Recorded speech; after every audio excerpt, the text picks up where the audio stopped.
নমস্কার, welcome to the Phoenix news. একদিকে যখন আমাদের রাজ্যের মুখ্যমন্ত্রী ধর্ণা মঞ্চে বসে আবেদন নিবেদন করছেন জুডিশিয়ারির কাছে যে আজকে মহিলারা, আজকে সংখ্যালঘুরা, আজকে যারা জনজাতিরা রয়েছে, উপজাতিরা রয়েছে, এছাড়া মতুয়া অথবা রাজবংশী, তাদের নাম বাদ যাচ্ছে, জুডিশিয়ারির কাছে আবেদন যে এদের এদের নামটা যে বাদ যাচ্ছে, এরা এখন বিপদে পড়ে যাবে, এদের যেটুকু অধিকার আছে সেটুকু দেওয়া হোক, আপনারা দেখুন হে মহামান্য বিচারপতিরা, এমন আবেদন নিবেদন মুখ্যমন্ত্রী করছেন। তার সঙ্গে বিভিন্নভাবে বিজেপিকে আক্রমণ করা, দেশের রাষ্ট্রপতিকে আক্রমণ করা একের পর এক চলেই যাচ্ছে। ওটা ধর্ণা মঞ্চ নাকি রাজনীতির মঞ্চ নাকি শুধুমাত্র অকথা কুকথার মঞ্চ, কেউ বুঝতে পারছে না। একদিকে যখন এই কাণ্ড চলছে, অন্যদিকে তখন মুখ্য নির্বাচনী আধিকারিক জ্ঞানেশ কুমারের সঙ্গে বৈঠক শেষে বেরোনোর সময় তৃণমূলের প্রতিনিধি দলের মুখ একেবারে থমথমে। তার কারণ আজকে যে বৈঠক হয়েছে, সর্বদলীয় বৈঠক জ্ঞানেশ কুমারের সঙ্গে, ইলেকশন কমিশনার তার সঙ্গে যে বৈঠক হয়েছে, সেই বৈঠকে কিছু অভাবনীয় ঘটনা ঘটেছে এবং তার মধ্যে একটি হলো যথেষ্ট ভালো রকম ক্লাস নিয়েছেন Gyanesh sir, sorry coat unquote vanish sir. মুখ্যমন্ত্রী তো এই নামই দিয়েছেন, ভ্যানিশ কুমার। তো সেই ভ্যানিশ কুমার হঠাৎ করে আবার সামনাসামনি এসে দাঁড়িয়ে রীতিমতো ক্লাস নিয়েছেন। তৃণমূলের সমস্ত মন্ত্রী থেকে, শান্ত্রী থেকে, সেপাই থেকে, আধিকারিক থেকে কাউকে ছেড়ে কথা বলেননি, একেবারে ক্লাস নিয়েছেন। কিভাবে? পরপর আসছি। রাজ্যের আধিকারিকদের সঙ্গে সোমবার বৈঠক ছিল মুখ্য নির্বাচন কমিশনার জ্ঞানেশ কুমারের, এবং সেখানে জ্ঞানেশজির যা যা অভিযোগ ছিল সেগুলো খুব গুরুতর। তিনি বলছেন যে কোনো রাজ্যে এত হিংসা হয় না, এত ভায়োলেন্স হয় না, এত মানুষ খুনের ঘটনা, এত রক্তপাত এসব ঘটেই না ভোটের সময়। এ রাজ্যে কেন? এ রাজ্যে আলাদা কি আছে যে জন্য প্রত্যেকবার এইভাবে মানুষের প্রাণ যাচ্ছে, এইভাবে একটা হিংসার বাতাবরণ তৈরি হচ্ছে? কি এমন আছে এ রাজ্যে? এবং এই বিষয় নিয়ে তিনি যথেষ্ট বিরক্ত। তার গলার টোন থেকে বা তার বক্তব্য থেকে পরিষ্কারভাবে সেটা বোঝা গেছে, এটাই সূত্র মারফত খবর। এবং তার সঙ্গে যেটা জানা যাচ্ছে, তিনি বলেছেন যে সমস্ত রাজনৈতিক দল, এই বিষয়টায় আমি আপনাদের প্রত্যেকের দৃষ্টি আকর্ষণ করছি, সমস্ত রাজনৈতিক দল এ রাজ্যের তারা একযোগে অভিযোগ করেছেন এই ঘটনা নিয়ে, যেখানে আমরা বারবার দেখেছি যে একাধিক বিষয়, আজকে আরজি করের অভয়া হত্যা হোক অথবা ল কলেজে তরুণী ছাত্রীর গণধর্ষণ, প্রত্যেকটা ক্ষেত্রে যখন আমরা দেখেছি প্রতিবাদের সময় এসেছে, এই প্রত্যেকটা দল আলাদা আলাদা করে প্রতিবাদ করেছে, আলাদা আলাদাভাবে প্রেস কনফারেন্স করেছে, আলাদা আলাদাভাবে নিজেদের রাস্তায় নেমেছে, প্রতিবাদের তাদের পথ আলাদা ছিল। একই বিষয়ের জন্য প্রতিবাদ হচ্ছে, কিন্তু প্রতিবাদের পথটা আলাদা। একবার প্রত্যেককে জিজ্ঞাসা করেছি, যখন একই প্রতিবাদ, একই সরকারের বিরুদ্ধে প্রতিবাদ, তখন সবাই একজোটে কেন করছেন না? কিন্তু সেদিন তার উত্তর সন্তোষজনক আমরা কেউ পাইনি। কিন্তু আজকে দেখা গেল যে এই সমস্ত দল, আজকে বামফ্রন্ট, বিজেপি, কংগ্রেস, সকলে একযোগে একই সুরে একই প্রতিবাদ করেছে এবং একই অভিযোগ জানিয়েছে জ্ঞানেশ কুমারের কাছে, এবং সেটা পরিষ্কারভাবে জ্ঞানেশ কুমার আজকে জানিয়েছেন। এবং তিনি এমন কথাও বললেন যে এবার এসব চলবে না, একদম এগুলো ইলেকশন কমিশন এবারে বরদাস্ত করবে না। এবং এটা সাফ জানিয়ে দিয়েছেন যে জেলা শাসক হোক বা কমিশনার, কোনো কিচ্ছু দেখা হবে না, কোনো পদমর্যাদা বা কিচ্ছু ম্যাটার করবে না যদি তিনি কাজে গাফিলতি করেন। তাদেরকে ইমিডিয়েটলি কাজের অ্যাকশন নিতে বা প্রত্যেকটা বিষয়ে আরো বেশি তৎপর হতে নির্দেশ দিয়েছেন ইলেকশন কমিশনার, এবং বলেছেন যদি কারোর কাজে এক চুলো গাফিলতি বা খুঁত পাওয়া যায়, ইলেকশনের পরে তার জন্য একদম কড়া বন্দোবস্ত অপেক্ষা করে রয়েছে। তাকে ইলেকশন কমিশনের সামনে দাঁড়াতে হবে, তাকে এর জন্য জবাবদিহি করতে হবে, এবং তারপরে তার যে শাস্তি হবে সেটা কিন্তু ইলেকশন কমিশন নিজে ঠিক করবে, কাউকে রেয়াত করা হবে না, পরিষ্কারভাবে আজকে জানিয়ে দিয়েছেন। এবং এরপরে স্বাভাবিক কথাই যে রাজ্য সরকারের মুখে একটা অন্ধকার কালো ছায়া নেমে আসবে, কারণ এতদিন ধরে নির্বাচনটা কি করে নিজেদের ফরে নেওয়া যায়, কি করে নির্বাচনের বিভিন্ন যে হ্যান্ডেলগুলো আছে সেগুলোকে নিজেদের কন্ট্রোলে আনা যায় এবং আলটিমেটলি অধিকাংশ ভোটটা নিজেদের পক্ষে আনা যায়, রিগিং, ছাপ্পা, এই জাতীয় যা যা চলতে থাকে আমাদের রাজ্যের নির্বাচনে, সেগুলোকে রীতিমতো শিল্পকলায় পরিণত করেছিল যে রাজনৈতিক দল। তাদের সামনে যদি আজকে এরকম একটা পরিস্থিতি তৈরি হয়, নির্বাচন কমিশনার তিনি বলছেন যে এবারে কোনো রকম ভাবেই বরদাস্ত করা হবে না এই সমস্ত ভুলভাল কাজ, এবারে পরিষ্কারভাবে নজর রাখা হবে, কারণ নির্বাচন কমিশন একদম এবার বরদাস্ত করবে না, সে তিনি যিনিই হন, আজকে যাই পদমর্যাদা হোক, তার যদি এতটুকু গাফিলতি দেখা যায় তাহলে সেক্ষেত্রে তাকে দেন অ্যান্ড দেয়ার অ্যাকশন করা হবে। এই কথাগুলো শুনলে মোটেই তো সেটা খুব একটা সুলক্ষণ নয় যে ভোটে জেতার জন্য, ভোটটা নিজের পক্ষে আনার জন্য তো খুব একটা ভালো কথা এগুলো নয়। কিন্তু কি কি ঘটলো আজকে চন্দ্রিমা ভট্টাচার্যের সঙ্গে সেটাই প্রথমে বলি। যে চন্দ্রিমা দেবী তিনি গেছিলেন নির্বাচন কমিশনারের সামনে, তিনি গিয়ে স্বভাবসিদ্ধ ভঙ্গিতে রীতিমতো উচ্চস্বরে কথা বলতে শুরু করেন। কারণ তিনি বেশিরভাগ সময়ই তো বিভিন্ন পাবলিক ফোরামে বা জনসভায় অথবা কোনো সরকারি সভা থেকে, মঞ্চ থেকে বক্তৃতা দিতে অভ্যস্ত। তো বক্তৃতা দিতে গেলে গলার জোরটা অনেক দূর বাড়াতে হয়। কিন্তু বক্তৃতা দেওয়া, জনসভায় বক্তৃতা দেওয়া এবং নির্বাচন কমিশনারের মতো একজন হাই লেভেলের লোকের সঙ্গে কথা বলতে যাওয়া, একজন উচ্চপদস্থ সরকারি আধিকারিক আমলার সঙ্গে কথা বলতে যাওয়া, দুটোর মধ্যে তো তফাৎ থাকবেই। কিন্তু তিনি বোধহয় এই সূক্ষ্ম তফাৎটা ভুলে গেছিলেন এবং তার ফলেই নিজের পক্ষ রাখতে গিয়ে, নিজেদের যে দাবি দেওয়া সেই পয়েন্টগুলো রাখতে গিয়ে তার গলার স্বরটা চলে গেছিল অনেক বেশি, এবং তাতে নির্বাচন কমিশনার তাকে বলেছেন ডোন্ট শাউট, আস্তে কথা বলুন। এতেই ভদ্রমহিলার বড্ড মানে লেগেছে, বড্ড আঁতে লেগেছে। একে তো তিনি মহিলা, এবং তার উপর তাকে আবার একজন পুরুষ মানুষ আস্তে কথা বলুন, ডোন্ট শাউট এমন কথা বলছেন, তাতে তার এতটাই আঁতে লেগেছে যে সেখান থেকে থমথমে মুখে বেরিয়ে এসে যখন তিনি ফিরে যাচ্ছেন, তিনি যখন গাড়িতে উঠছেন, তখন যখন সাংবাদিকরা তাকে প্রশ্ন করেন, তিনি পরিষ্কার বললেন যে বিজেপি তো এ রাজ্যে নারী বিদ্বেষী, আমরা জানি বিজেপি নারী বিদ্বেষী, কিন্তু সেই নারী বিদ্বেষকে আরো বেশি বিকট বা করাল রূপ নিয়ে দেখালেন আজকে নির্বাচন কমিশনার জ্ঞানেশ কুমার। এটা বুঝতে পারলাম না বিজেপির সঙ্গে নির্বাচন কমিশনকে এক কেন করে দিলেন। অবশ্যই এটা তো মমতা বন্দ্যোপাধ্যায়েরই ন্যারেটিভ যে বিজেপি নাকি নির্বাচন কমিশনকে দিয়ে আজকে এসআইআর করাচ্ছে, বা নির্বাচন কমিশন নাকি বিজেপিরই বি টিম হিসেবে কাজ করছে। এই জাতীয় কথা মুখ্যমন্ত্রী প্রায়ই বলে থাকেন। এখন তিনি ঝোপে ঝোপে বাঘ দেখার কথা বলে না, একসময় যে বলে ঝোপে ঝোপে বাঘ দেখছেন, তিনিও সেখানে এখন ঝোপে ঝোপে বিজেপি দেখছেন। কারণ নির্বাচন কমিশন, সেখানেও বিজেপির হাত। আজকে সুপ্রিম কোর্ট, সেখানেও নাকি বিজেপির হাত। আজকে রাষ্ট্রপতি দ্রৌপদী মুর্মু, তিনিও নাকি বিজেপির ন্যারেটিভ, বিজেপির এজেন্ডার জন্য এখানে এসেছেন। সর্বত্র বিজেপি বিজেপি, সেই হরিনামের মালার মতো তিনি বিজেপির নামই জুপে যাচ্ছেন। তো তার বক্তব্যই এখানে চন্দ্রিমা ভট্টাচার্যের মুখেও উঠে আসলো যে বিজেপির মতোই নাকি এই নির্বাচন কমিশনার, তার নাকি আরো বেশি নারী বিদ্বেষের করাল রূপ তিনি দেখিয়েছেন। তিনি বলছেন ডোন্ট শাউট, আমি আমার পক্ষ রাখছিলাম, তিনি বলছেন ডোন্ট শাউট। আরে ম্যাডাম, একটা শোক সভাতে গিয়ে আপনি যদি হঠাৎ করে গান গাইতে শুরু করেন, সবাই আপনাকে বারণ করবে যে না, করবেন না, এটা এখানের জন্য উপযুক্ত ব্যবহার নয়। আপনি একটা আনন্দের সভায় গান গাইতে পারেন, শোক সভায় গান গাওয়া চলে না। ঠিক সেইভাবে একজন নির্বাচন কমিশনারের সঙ্গে যখন আজকে সর্বদলীয় বৈঠক হচ্ছে, সেখানে শান্তভাবে নিজের পক্ষটা রাখলেই পারতেন।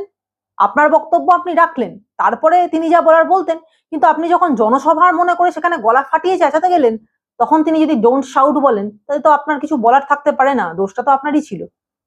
এটাই তো জানা যাচ্ছে যে আপনি গলা তুলে কথা বলতে গেছিলেন, সেটা ওখানকার প্রোটোকলের বাইরে, প্রোটোকল ভাঙছে, সেক্ষেত্রে তিনি বারণ করেছেন। তিনি তো কোনো দুর্ব্যবহার করেননি বা কোনো খারাপ কথা বলা বা অশালীন কথা বলা, যেটা আমাদের মুখ্যমন্ত্রী পাবলিক ফোরামে দাঁড়িয়ে জনসভা থেকে, সরকারি মঞ্চ থেকে বারংবার প্রধানমন্ত্রীর উদ্দেশ্যে, কখনো স্বরাষ্ট্রমন্ত্রীর উদ্দেশ্যে বলে এসছেন, সেরকম কোনো কথা তো তিনি বলেননি। তাহলে এত কেন আপনার গায়ে লাগছে? উনি একজন পুরুষ হয়ে একজন মহিলাকে ডোন্ট শাউট বলেছেন, সেটা এতই আঁতে লেগে গেল? ঠিক আছে, চন্দ্রিমা ভট্টাচার্য গেলেন। শুধু চন্দ্রিমা নন, জ্ঞানেশ কুমার স্যারের ধমকানি থেকে বাদ গেলেন না একেবারে দুধে ডিজি, দুধে পুলিশ অফিসার, আইপিএস ডিজি বিনীত গোয়েলও। কারণ ইলেকশন কমিশনার পরিষ্কার বলছেন যে এসআইআর এর কাজে বেশ কিছু আধিকারিকের ভূমিকায় ইলেকশন কমিশন যথেষ্ট অসন্তুষ্ট, এবং কেন হচ্ছে এই ঘটনাগুলো তার যথাযথ জবাব দিতে হবে। তো এ প্রসঙ্গে আমি একটু পটভূমিটা বলে রাখি যে মানে এয়ারপোর্ট অথরিটি, আবগারি দফতর, নার্কোটিক্স সকলেই কিন্তু আজকে জ্ঞানেশ কুমারের কোপের মুখে পড়েছেন। কেন পড়েছেন? আরবিআই, সকলেই জ্ঞানেশ কুমারের কোপের মুখে পড়েছেন। এই কোপের মুখে পড়ার কারণ হলো এই প্রত্যেকটা সংস্থা, এরা প্রত্যেকেই কখনো না কখনো, কোনো না কোনো ভাবে ইলেকশনের সঙ্গে প্রত্যক্ষ বা পরোক্ষভাবে যুক্ত থাকে। কিন্তু এর একটাও দফতর ঠিকমতো নিজেদের কাজ করছে না, বা তাদের কাজে সন্তুষ্ট নয় ইলেকশন কমিশন, এবং সেই কারণে এই প্রত্যেকটা দফতরকে ইলেকশন কমিশনের ধমকানির মুখে পড়তে হয়েছে। ইলেকশন কমিশনার কিন্তু কড়া ধমক দিয়েছেন যে আপনাদের কাজের মধ্যে কেন সেই ডেডিকেশন নেই প্রপারলি, যাতে বোঝা যায় যে আপনারা চান ফ্রি অ্যান্ড ফেয়ার ইলেকশন হোক। তাহলে কি আপনারা কোনোভাবে বায়াসড? এই প্রশ্ন কিন্তু উঠছে। কিন্তু তার মধ্যে যে বিষয়টা নিয়ে আজকে আমাদের দুধে পুলিশ অফিসার বিনীত গোয়েলও ধমকানি খেলেন, সেটা হচ্ছে এই নার্কোটিক্স দফতর নিয়ে যখন কথা বলছেন কুমার, তিনি তখন বলছিলেন যে সারা ভারতে অন্যান্য ম্যাক্সিমাম রাজ্যে নার্কোটিক্স অ্যাডভাইজারি কমিটি তৈরি হয়ে গেছে। এটা একটা এমন কমিটি যারা এই যে মানে মাদকের চোরাচালান এই বিষয়টাকে কিন্তু খুব কাছ থেকে অবজার্ভ করেন এবং সেগুলোকে আটকানোর ব্যবস্থা করেন। তো সেখানে দাঁড়িয়ে সারা দেশের প্রত্যেকটা রাজ্যে যখন এই রকম বেশিরভাগ রাজ্যেই যখন নার্কোটিক্স অ্যাডভাইজারি কমিটি তৈরি হয়ে গেছে, তারা রীতিমতো দাপিয়ে কাজ করছে, তখন এ রাজ্যে নার্কোটিক্স অ্যাডভাইজারি কমিটিই নেই কেন, এই প্রশ্ন তিনি তুলেছেন। এবং তাতে যখন মিনমিন করে রাজ্য সরকারের পক্ষ থেকে বলা হচ্ছে যে না, একটা কমিটি তৈরি করার কথা ভাবা হচ্ছে, ভাবনা চিন্তা করা হচ্ছে, তো ইলেকশন কমিশনার দুধে লোক, তিনি যথেষ্ট বোঝেন যে কি ভাবা হচ্ছে বা ভাবনা চিন্তা করা হচ্ছে, এর অর্থ কি। এর অর্থ হলো কোনোদিনই কিছু করা হবে না। তো সেখানে যখন বলতে উঠলেন বিনীত গোয়েল, তখন তাকে রীতিমতো ধমক দিয়ে, মানে হেডস্যারের মতো ধমক দিয়ে তাকে বসিয়ে দিলেন এবং বাধ্য ছাত্রের মতো বিনীত গোয়েল বসেও পড়লেন। সেখানে ধমক দিয়ে তিনি বললেন যে কমিশনের কাছে সব তথ্য আছে, আমি কিন্তু সব জানি, বসে পড়ুন আপনি। বাধ্য হয়ে বিনীত গোয়েল কি বলবেন, তার থেকেও পদমর্যাদায় উচ্চ একজন মানুষ, তার সামনে আর কোনো কথা তিনি বলতে পারেননি, বসে পড়েছেন। তো প্রশ্নটা হচ্ছে যে এই সব ঘটনা যখন ইলেকশন কমিশনে ঘটছে, তখন এদিকে ধর্ণা মঞ্চ থেকে অভিষেক বন্দ্যোপাধ্যায় একটা নতুন গল্প শোনালেন। তিনি বলছেন যে এবার নাকি দিল্লি থেকে কোনো এক আমলার নাম অবশ্য জানা যায়নি, তিনি বলছেন যে এবারে নাকি আরো বড় একটা খেলা মানে প্ল্যান করা হয়েছে, বিজেপির পক্ষ থেকে একটা বড় খেলা প্ল্যান করা হয়েছে। সেটা হচ্ছে যে এখানে গরিবদের অ্যাকাউন্ট ফ্রিজ করা হবে এবং সেই টাকা আত্মসাৎ করবে বিজেপি নেতারা। গরিবদের টাকা কিভাবে ফ্রিজ করা হবে?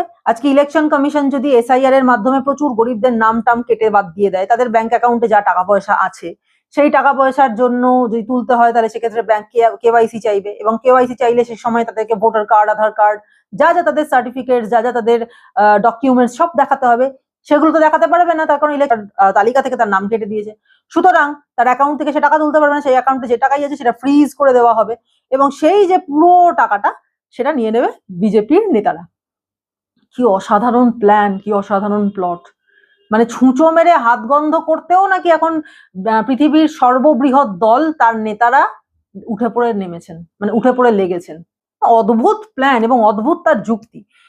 এবার মজা হচ্ছে, দিল্লিতে যখন ইলেকশন কমিশনের অফিসে এর আগে দেখা গেছিল যে কমিশনারের সঙ্গে দেখা করতে কখনো গেছিলেন অভিষেক বন্দ্যোপাধ্যায়, কখনো মমতা বন্দ্যোপাধ্যায়, এবং আজকে গেলেন চন্দ্রিমা ভট্টাচার্য বা ডিজি বিনীত গোয়েল, সকলেই একই কথা এসে বলছেন, রীতিমতো আঙুল তুলে শাসিয়েছেন, আমিও শাসিয়ে এসেছি। তিনি বলেছিলেন যে আমি ইলেক্টেড আর আপনি সিলেক্টেড। মমতা বন্দ্যোপাধ্যায় বলছেন যে আমার সামনে অভিষেককে আঙুল তুলে শাসিয়েছে, আমরা ওখান থেকে বয়কট করে বেরিয়ে এসেছি। আজকে একই কথা বলছেন এদিকে চন্দ্রিমা ভট্টাচার্য, যে তিনি বলেছেন ডোন্ট শাউট।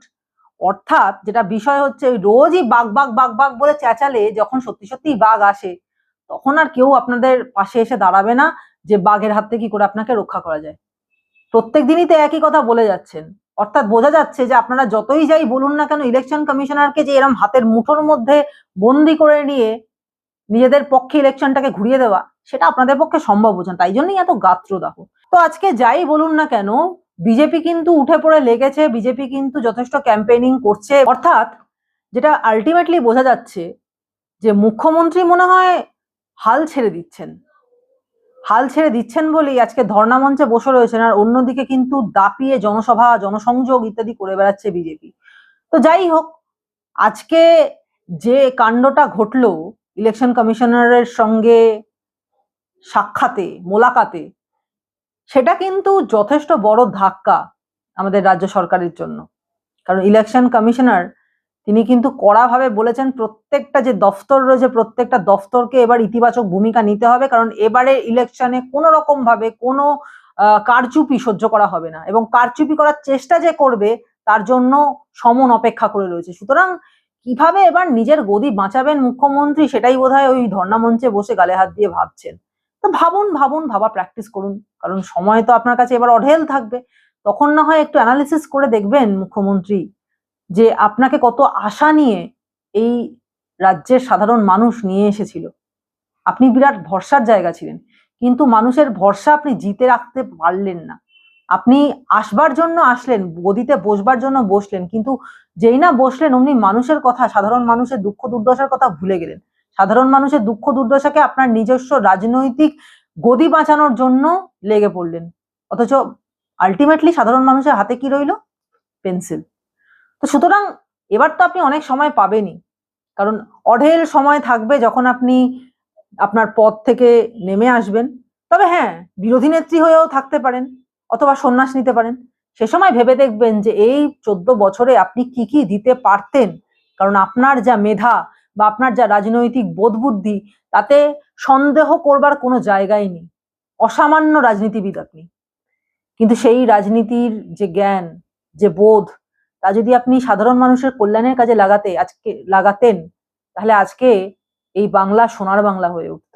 এই বাংলায় এত ধর্ষণ, এত নারী পাচার, এত দুর্গাপুজোয় দুর্গামূর্তি ভাঙচুর ইত্যাদি থাকতো না। আপনি আপনার ক্ষুদ্র রাজনৈতিক স্বার্থের উপরে উঠে সাধারণ মানুষের জন্য সেবার চিন্তা করতেই পারলেন না। তার ফলেই এরপরে যা ঘটতে চলেছে সেটা আপনার জন্য উপযুক্ত পারিশ্রমিক হবে।